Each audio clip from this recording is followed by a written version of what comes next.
안녕하세요.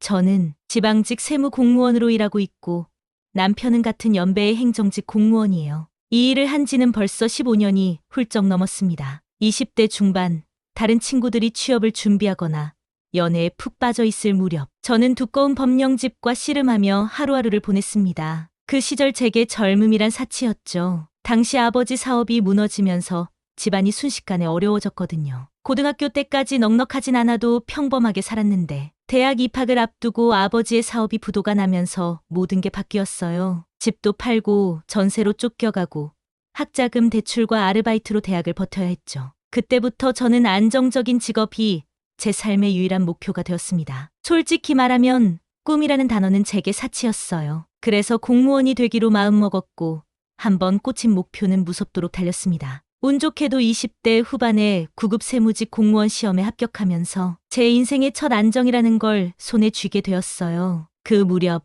남편을 만났습니다. 같은 고시학원에서 공부하던 사람이었고 처음엔 공부만 하던 동지처럼 느껴졌어요. 늘 도서관에서 마주쳤고 도시에 살던 저와 달리 서울에서 올라온 소탈한 그 친구는 말없이 조용히 공부만 하던 인상이었죠. 그런데 참 사람 일이란 게 그 조용함이 점점 다정함으로 그리고 어느 순간은 의지가 되어 있더라고요. 그렇게 우리는 연인이 되었고 합격 후에도 꾸준히 연락을 이어가며 결국 결혼까지 하게 됐습니다. 결혼 전 시부모님께 첫 인사를 드리러 갔을 때가 생각나요. 무뚝뚝한 경상도 어르신들이셨지만 겉으로는 딱딱하게 굴면서도 속정은 참 따뜻한 분들이셨죠. 저희가 공무원 커플이라는 게 큰 장점이었던 것 같아요. 어머님은 저를 처음 보자마자 우리 아들한텐 내가 참 과분한 아가씨다라고 하셨고 그 말이 얼마나 고마웠는지 몰라요. 남편에게는 한 명뿐인 남동생 도연 씨가 있습니다. 저보다 7살이나 어리고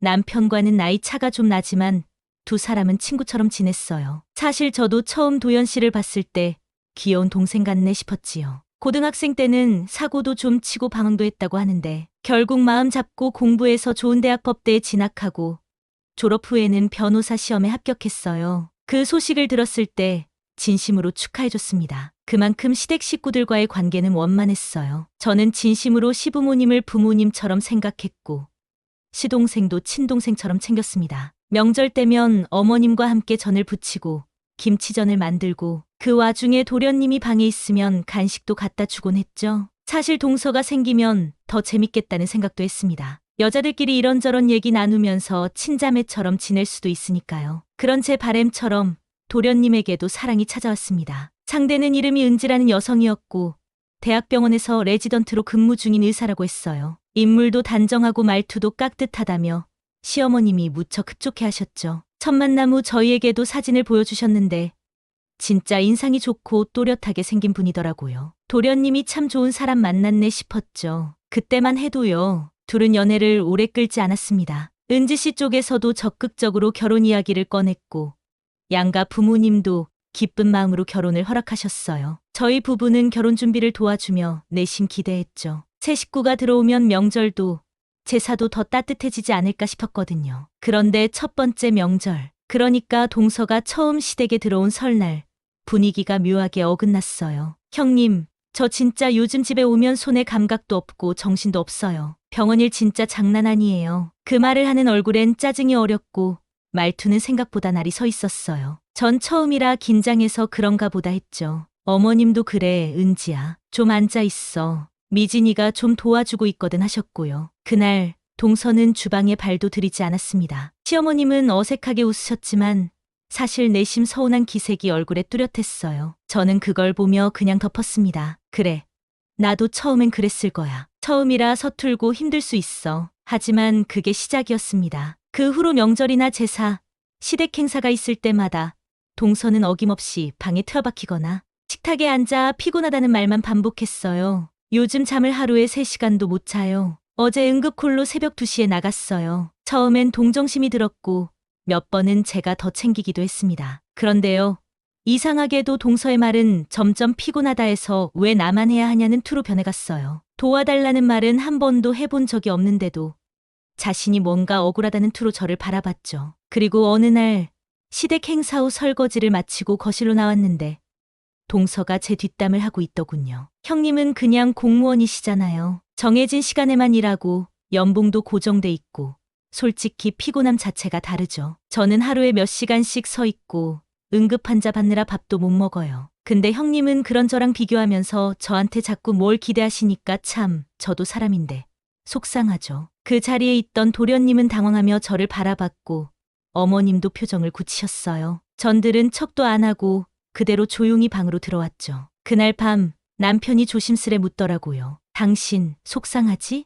아니, 괜찮아. 뭐, 다들 생각이 다르니까. 그렇게 말했지만 사실 그날부터 제 마음 한구석이 조금씩 금이 가기 시작했습니다. 겉으로는 웃고 있었지만 속에서는 무언가 부글거리기 시작한 거죠. 하지만 진짜 문제는 아직 시작도 안 했습니다. 그날 이후 제 마음에 생긴 미세한 금은 시간이 지날수록 조금씩 퍼져나갔습니다. 표면적으로는 아무 일도 없는 듯 평온한 가정이었지만 그 안에서의 균열은 갈수록 커졌어요. 동서는 여전히 예의 바른 며느리인 척 시부모님께는 싹싹했지만 제게는 묘하게 깔보는 듯한 태도를 감추지 않았습니다. 명절, 제사, 가족 모임마다 반복되는 일이었어요. 저는 아침부터 나와서 음식 준비를 돕고 시어머님 옆에서 이런저런 일을 도맡았죠. 남편도 형으로서 당연히 거들었고요. 그런데 동서는 꼭 약속이라도 한 듯 가장 늦게 도착했어요. 형님, 또 조기 출근하셨어요?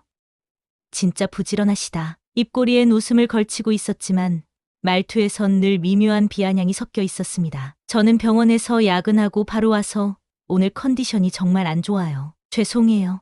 형님이 도와주셔서 다행이에요. 그리고는 옆방에 들어가 잠깐 쉰다더니 결국 음식 준비는 저와 시어머니 몫이었습니다. 처음엔 그녀의 체력 문제나 스케줄 때문이라 생각하며 이해하려 했지만 그것도 한두 번이죠. 결정적으로 임신 소식을 알렸을 때 벌어진 일이 지금도 생생합니다. 어렵게 시도한 시험관 시술 끝에 찾아온 소중한 생명이었어요. 남편과 저는 눈물까지 흘리며 기뻐했고 시부모님 역시 너무나 축하해 주셨죠. 그날도 마침 가족 모임이 있던 날이었어요. 저는 입덧이 심해 겨우겨우 버티며 참석했고 음식을 거들지 못해 시어머님께 죄송하다는 말씀을 드리며 소파에 앉아 있었습니다. 그런데 동서가 저를 보더니 고개를 갸웃하며 말하더군요. 형님, 벌써 그렇게 힘드세요? 아직 초기잖아요. 저희 병원에선 임신부들도 다 출근해서 야근하는데 그 말이 얼마나 저를 무력하게 만들었는지 아세요?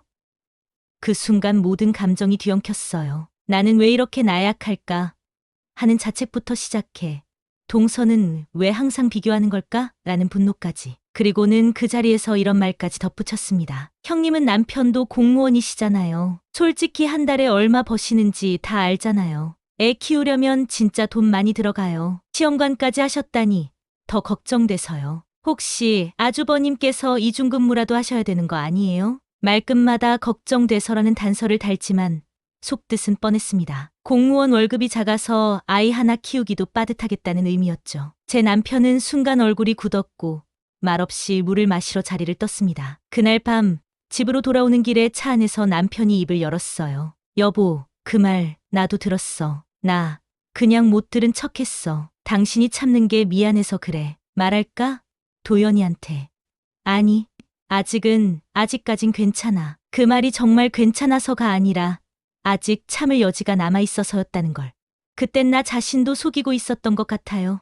그리고 시간이 더 흘렀습니다. 임신 중기로 접어들며 입덧은 좀 잦아들었지만 몸은 점점 무거워졌고 회사와 병원을 오가며 체력은 바닥났습니다. 그래도 명절이 되면 저는 빠짐없이 시댁에 갔습니다. 어머님께서 올해는 그냥 쉬어라고 해도 저는 꼭 참석했어요. 적어도 예전의 시댁은 저에게 가족이었으니까요. 그런데 그해 추석, 동서는 또 한 번 선을 넘었습니다. 도련님이 복숭아를 사와 저에게 건네며 말했어요. 형수님, 이거 좋아하시잖아요. 당도 높다고 하더라고요. 입맛 없으실 텐데 좀 드세요. 어머, 도련님 고마워요. 이런 복숭아 귀한데. 그 말에 동서가 웃으며 한마디 했습니다. 와, 도연 씨, 형수님한테는 이렇게 다정하게도 구는구나?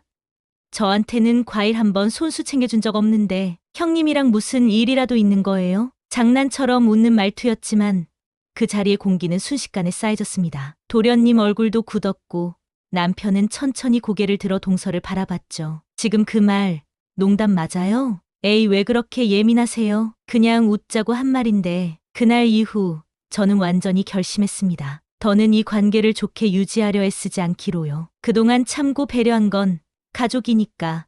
그리고 도련님을 생각해서였어요. 하지만 더 이상은 아니었습니다. 조용히 집에 돌아온 밤, 저는 남편에게 말했어요. 당분간 시댁에 가지 않을래. 그래, 내가 그러자면 나도 안 갈게.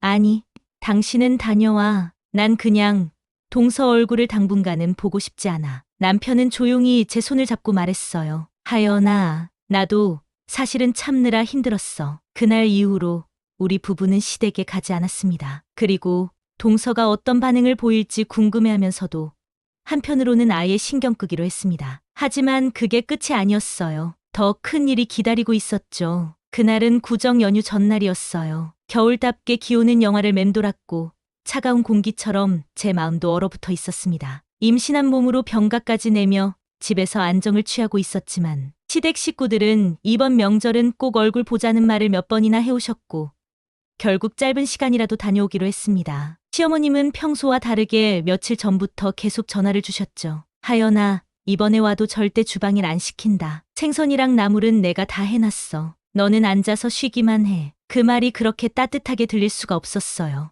어머님이 제 상황을 걱정하고 배려해 주신다는 게 느껴졌거든요. 저도 감사한 마음에 정성껏 준비한 건강차며 과일 바구니까지 들고 시댁에 갔습니다. 남편과 저는 오후쯤 시댁에 도착했고 이미 시부모님과 도련님 부부, 즉 동서도 와 있었습니다. 다들 오랜만에 만난 얼굴에 반가움이 가득했죠. 하지만 그 평온함은 그리 오래 가지 않았어요. 저희가 도착하자 동서는 표정 하나 바꾸지 않고 짧게 인사만 하고 자리에 앉아 있었어요. 형님인 저에게도 그 흔한 미소 하나 짓지 않았죠. 형님, 오셨어요. 몸은 좀 괜찮으세요? 그 말만 듣고선 저도 웃으며 답했죠. 응, 많이 나아졌어. 걱정해줘서 고마워. 그때까지만 해도 저는 또 참으려고 했던 것 같아요. 그냥 분위기 흐리지 말자.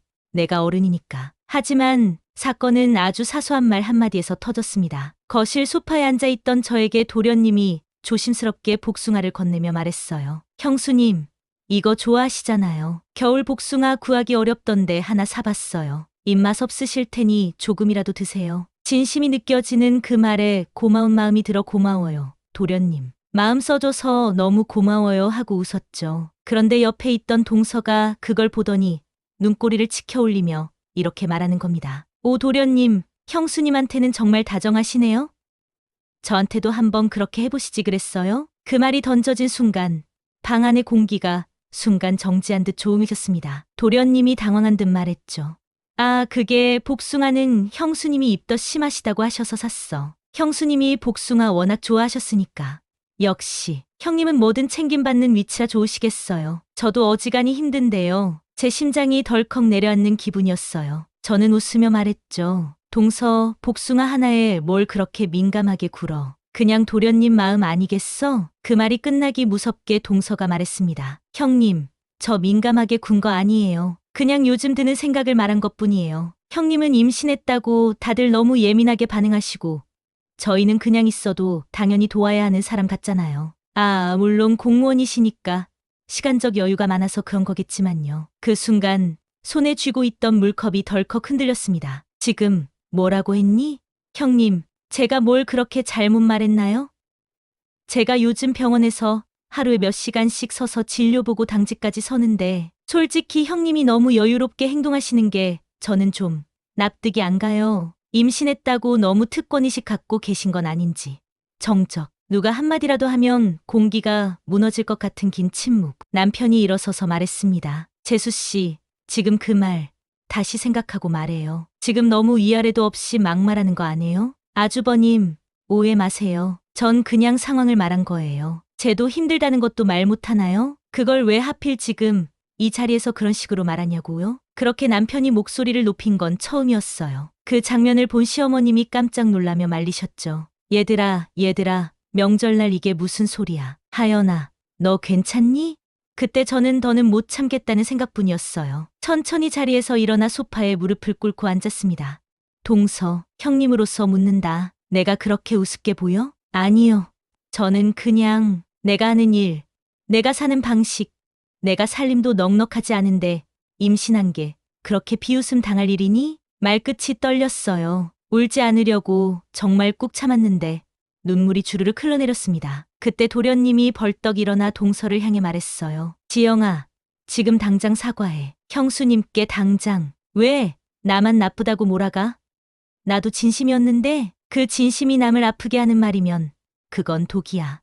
독. 도련님의 눈이 벌겋게 충혈되어 있었고 동서는 입을 꾹 다문 채 도망치듯 집을 나가 버렸습니다. 그 자리엔 침묵만 남았습니다. 시아버님은 조용히 방으로 들어가셨고 시어머님은 제 손을 꼭 잡으며 말했습니다. 얘야, 미안하다. 내가 얼마나 속상했을까. 시어미가 그걸 몰랐네. 그날 저녁 저희 부부는 일찍 집으로 돌아왔습니다. 돌아오는 차 안에서 저는 말없이 창밖을 보고 있었고 남편은 조심스럽게 제 손을 잡아줬어요. 하연아, 나 이제 더는 못 참겠어. 이젠 내 마음부터 지켜야지. 응, 나도 이제 그럴래. 그날 이후 저는 한동안 시댁과 거리를 두기로 마음먹었습니다. 이 아이에게 상처받은 엄마의 기운이 전해지지 않도록 나부터 다잡아야 했으니까요. 시댁을 다녀온 이후로 저는 정기적으로 산부인과에 다니며 안정을 취했습니다. 몸도 마음도 엉망이었어요. 동서의 말들이 자꾸만 머릿속을 떠나지 않았고 심지어 꿈속에서도 그녀의 얼굴이 나타날 정도였죠. 하지만 한편으론 이런 생각도 들었습니다. 저 사람은 나와 완전히 다른 세상에서 자란 사람이구나. 그리고 그 세계가 마치 유리벽처럼 나와 단절돼 있다는 느낌. 애초에 애써 닿으려 했던 게 어쩌면 제 욕심이었을지도 모른다는 생각까지요. 한동안 시댁 모임에는 가지 않았어요. 시어머님께는 거듭 죄송하다며 나중에 따로 찾아뵙겠다고 말씀드렸어요. 다행히 어머님은 무작정 나무라지 않으셨고 그저 알겠다. 잘 쉬고 몸조리 잘해라라고 하시더라고요. 그 배려가 오히려 더 큰 위안이 되었습니다. 그리고 그 사이 도련님에게서 조심스럽게 연락이 왔습니다. 형수님 얼굴 보러 가도 될까요? 처음엔 망설였어요. 이 상황에서 만나고 싶지 않았거든요. 하지만 도련님의 진심 어린 말이 계속 떠올랐습니다. 그 진심이 남을 아프게 하는 말이면 그건 독이야. 그 말 한마디로 저는 그를 다시 보게 되었어요. 그래서 한 달쯤 지난 어느 날 집 근처 카페에서 도련님을 만났습니다. 얼굴이 많이 상해 있었고 첫마디가 이랬습니다. 형수님, 정말 죄송했어요. 제 아내가 그런 말 한 것도 제가 그동안 너무 방관했던 것도 다 제 책임이에요. 저는 아무 말 없이 고개만 끄덕였습니다. 그리고 물었죠. 지금은 어때요?